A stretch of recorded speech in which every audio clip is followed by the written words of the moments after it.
जय परमेश्वर देवता लोगों, जय परमेश्वर। सो देखो, इन बनियों ने कुल जहान का पैसा ले लिया है और जो थोड़ा बहुत रहा है वो अब जादू के जोर से ले लेवेंगे जब कुल बनिए समुद्र पार चले जावेंगे। सो इस बात का बंदोबस्त बहुत जल्दी करना चाहिए जिससे तमाम जान को आराम मिले।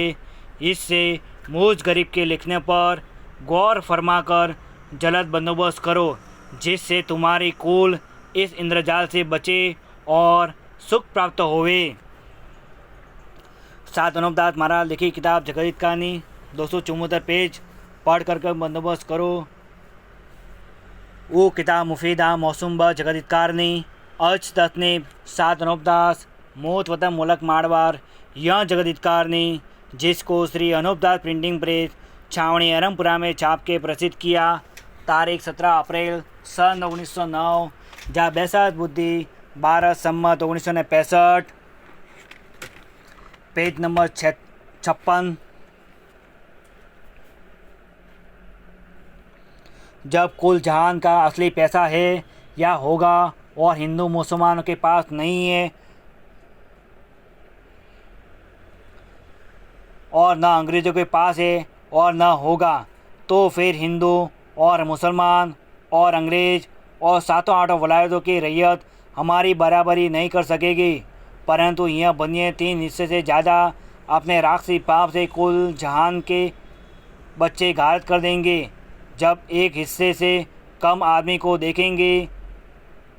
के ज़्यादा अपना जोर शोर दिखावेंगे और जब तक कि हिंदू मुसलमान और अंग्रेज़ और सातों आठों वलायतों के लोग कारत न हो जाएंगे जब तक तो यह बनिए राक्षसी पाप के करने वाले गरीब होकर रहेंगे। और जब कुल दुनिया गारत हो जाएगी, जब यह बनिए अपने राक्षसी पाप से तमाम जहान की अकल फेर कर इस कदर जोर शोर फैलावेंगे कि जिस तरह से राजा रावण ने राक्षसी विद्या का पाप चलाया था और यह समझा था कि मैं अपनी औलाद समेत ज़बरदस्त रहूँगा तो फिर हमारा ही राजपाट हो जाएगा। सो इन बनियों ने ही ऐसा ख्याल करके राक्षसी विद्या का पाप चलाया है कि जिस तरह से रावण ने राक्षसी विद्या का गुप्त पाप चलाया था, इस वजह से कुल जहान ने एका करके रावण की औलाद समेत रावण को मार दिया।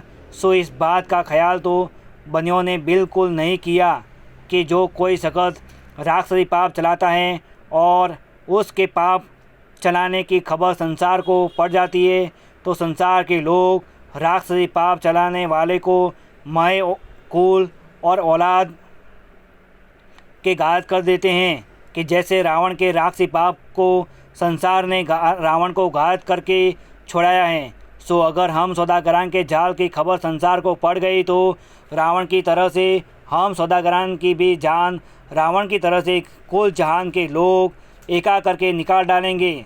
सो इस बात को तो इन बनियों ने बिल्कुल नहीं सोचा, बल्कि पैसे का लालच करके राक्षसी पाप को चला दिया है और सबकी अकलों को जाल में कैद कर दिया है। और जबकि रावण ने राक्षसी पाप चलाया था तो जहान के लोगों ने रावण के कुलों को मार करके राक्षसी पाप को छुड़ाया कि जिस कदर रावण ने चलाया था, परंतु भविष्य ने अपनी औलाद के हाथ से राक्षसी पाप नहीं होने दिया और रावण का पाप सब सृष्टि में भविष्य ने जाहिर कर दिया। इससे भविष्य की औलाद सलामत रही क्योंकि भविष्य परमेश्वर का भगत था। इससे भविष्य अपने दिल में भक्ति से सबब से डरा और अलावा इसके संसार के लोगों का ख्याल करके अपने दिल में विचार किया कि जो मैं रावण के साथ राक्षसी पाप कराऊंगा। Page number 57। राक्षसी पाप कराऊंगा तो अव्वल तो मेरी भक्ति में बट्टा लग जाएगा और मुझको भी रावण के साथ ही घायल कर देंगे।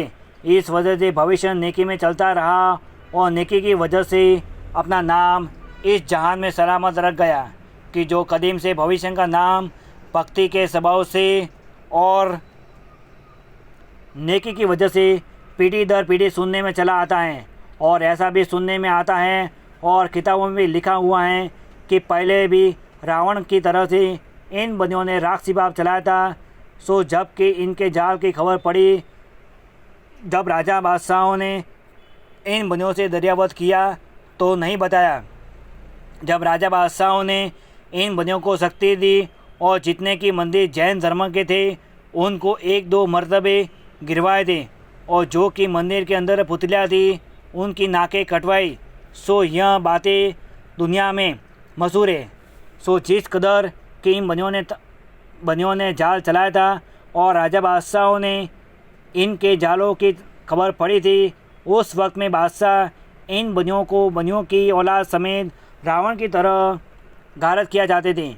परंतु इन बंदियों ने ऐसी अक्लमंदी की कि कुछ बनिए बादशाह के सामने यह अर्ज करने लगे कि बेशक हमसे कसूर हुआ सो हाथों पाँव पड़ के और तरह तरह की कस्में खाकर भविष्य की तरह से अपनी औलाद को बचा लिया और कुछ दिनों तक फिर राक्षसी पाप नहीं कराया। सो भाई मेरे हो, भविष्य तो सच्चा भगत था। इससे भविष्य अपनी कुल में राक्षसी पाप नहीं चलने दिया, परंतु इन बनियों ने तो फिर चला दिया। और पहले इन बनियों को बादशाह ने इस गरज से नहीं मारा था कि इन बनियों ने हाथों पाँव पड़कर माफ़ी चाही थी और यह वादा कर लिया था कि कभी राक्षसी पाप नहीं कराएंगे। सो बादशाह ने इन बनियों का एतबार करके छोड़ दिया था, जिसकी वजह यह है कि संसार के आधे लोगों ने तो यह कहा कि इन काफरों को मार दो, और संसार के आधे लोगों ने कहा कि मत मारो, कि यह बने अपने कसूर की माफ़ी चाहते हैं और आइंदा नहीं करेंगे। जबकि बादशाह ने संसार का दिल ऐसा देखा कि इन बनियों को मत मारो और कसूर को माफ़ कर दो। चुनाचे बादशाह ने दिल में ऐसा ख्याल करके समझा कि यह अब राक्षसी पाप नहीं करेंगे, क्योंकि अव्वल तो अपने कसूर की माफ़ी मांगते हैं और आइंदा नहीं करावेंगे, क्योंकि गाय और सूअर की कस्में खाते हैं। सो अब ईमान को नहीं हारेंगे। ऐसा विचार करके बादशाह ने आधे संसार की राय मानकर छोड़ दिया। परंतु बादशाह यह नहीं जानते थे कि यह बनिए ईमान हार कर और परमेश्वर को भूल कर यह फिर अपना राक्षसी पाप चला देंगे। जय परमेश्वर। देवता लोगों, साध अनुपदास महाराज लिखी किताब जगत कहानी 274 पेज पढ़ करके बंदोबस्त करो। जब तुमको और तुम्हारी औलाद को अच्छी तरह से आराम मिलेगा। साध अनुपदास किताब जगत कहानी 274 पेज, छावनी अरमपुरा सिंहवज 307027, मोबाइल नंबर 8905653801। जय परमेश्वर। देवता लोगों, जय परमेश्वर।